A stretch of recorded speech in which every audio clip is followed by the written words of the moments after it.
हमने शहर को दी एक नई पहचान, हम हैं सिंघानिया बिल्डकॉन। यूरिया को लेकर छत्तीसगढ़ की राजनीति लगातार गर्माती जा रही है। इस पर सत्ता पक्ष और विपक्ष के नेताओं के बीच आरोप प्रत्यारोप का दौर लगातार जारी है। कृषि मंत्री रविंद्र चौबे ने इसके लिए केंद्र की भाजपा सरकार को दोषी ठहराते हुए कहा है कि केंद्र से हमें केवल 35% फर्टिलाइजर की ही सप्लाई हुई है। इस वक्त सारे हिंदुस्तान में खाद का संकट है। यूपी, पंजाब, मध्य प्रदेश में यहाँ के लोग भी खाद्य संकट से लगातार जूझ रहे हैं। इधर छत्तीसगढ़ में हम ऑर्गेनिक फर्टिलाइजर तैयार कर रहे हैं। केंद्र से अनुरोध करेंगे कि सहमति के अनुरूप खाद सप्लाई करें। इस पर भाजपा सांसद सुनील सोनी का कहना है कि राज्य में खाद की कालाबाजारी हो रही है। वहीं सोसाइटी में खाद नहीं मिल रहे मगर बाजार में खाद बिक रहा है। ऐसे में सरकार इस पर कार्रवाई नहीं कर केंद्र पर खाद नहीं देने का आरोप लगा रही है। केवल 35% ही फर्टिलाइजर की सप्लाई केंद्र सरकार के द्वारा की जा चुकी है। सारे हिंदुस्तान में खाद का संकट।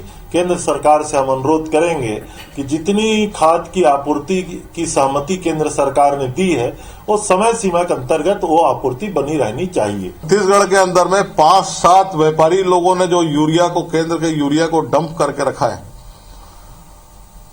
जो 286 रुपए का यूरिया है 700 रुपए में बेच रहे हैं।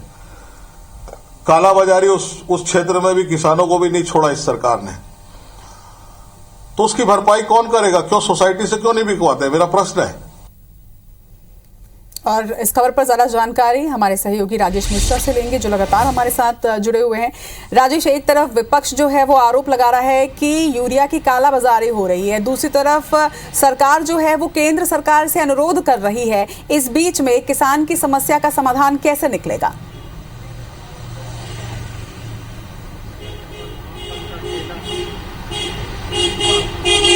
जी बिल्कुल, अगर हम बात करें कि केंद्र मतलब जो प्रदेश सरकार जो है वो सीधा सीधा आरोप लगा रही है कि जितनी डिमांड केंद्र सरकार से यूरिया के लिए की गई थी उतनी उनकी सप्लाई नहीं हो पाई है। उनका कहना है कि 35% ही यूरिया उनको मिल गया है और इसके कारण प्रदेश में यूरिया का संकट यहाँ पर खड़ा हो चुका है। और उन्होंने कहा कि केवल छत्तीसगढ़ ही नहीं, जो पंजाब में भी यही स्थिति है, उत्तर प्रदेश में भी यही स्थिति है, मध्य प्रदेश में भी यही स्थिति है। तो उन्होंने सीधा सीधा केंद्र सरकार पर आरोप लगाया है कि जहां जहां कांग्रेस की सरकार है वहां पर यूरिया को आपूर्ति के हिसाब से, मांग के अनुसार से यूरिया की आपूर्ति नहीं की जा रही और यही वजह है कि अब वो छत्तीसगढ़ में ऑर्गेनिक जो खाद है उसके और आगे वो बढ़ रहे हैं। तो ये गंभीर आरोप लगातार लगा रही, क्योंकि कुछ दिन पहले ही केंद्र सरकार ने ये खबर आई थी कि केंद्र सरकार ने यूरिया पे कटौती कर दी, यूरिया की सप्लाई में कटौती कर दी और उसके बाद से इसको लेकर प्रदेश की राजनीति लगातार गरमाई हुई है। और सत्ता पक्ष के लोग लगातार केंद्र सरकार पर ये आरोप लगा रहे हैं कि जितनी डिमांड की यहाँ पर जरूरत है, जितनी डिमांड उन्होंने की थी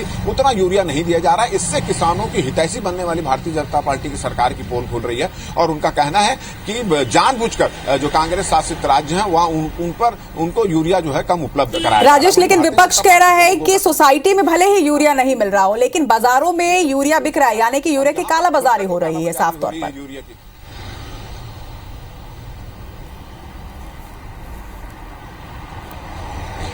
जी बिल्कुल, विपक्ष के लोग सीधा सीधा ये आरोप लगा रहे हैं कि जो ये संकट है यूरिया का वो कृत्रिम संकट है, कालाबाजारी यहाँ पर हो रही है और सरकार जो है वो केंद्र सरकार पर तो आरोप लगा रही है कि यूरिया सप्लाई नहीं कर रहे, मगर जो कालाबाजारी कर रहे हैं उन पर कोई सरकार जो कोई कार्रवाई नहीं कर रही। तो इसका मतलब ये है कि केवल जो है संकट बताने के लिए यूरिया का संकट बताया जा रहा है, उतना संकट यहाँ पर नहीं है। जी बिल्कुल राजेश, आरोपों में, बयानों में तो यूरिया आ रहा है लेकिन किसान तक यूरिया कब तक पहुंचता है, कब तक आएगा, इस पर समझना होगा कि ये वाकई में कब तक होगा और कब किसानों की समस्या जो है वो सुलझेगी। तमाम बातचीत के लिए आपका बहुत बहुत शुक्रिया।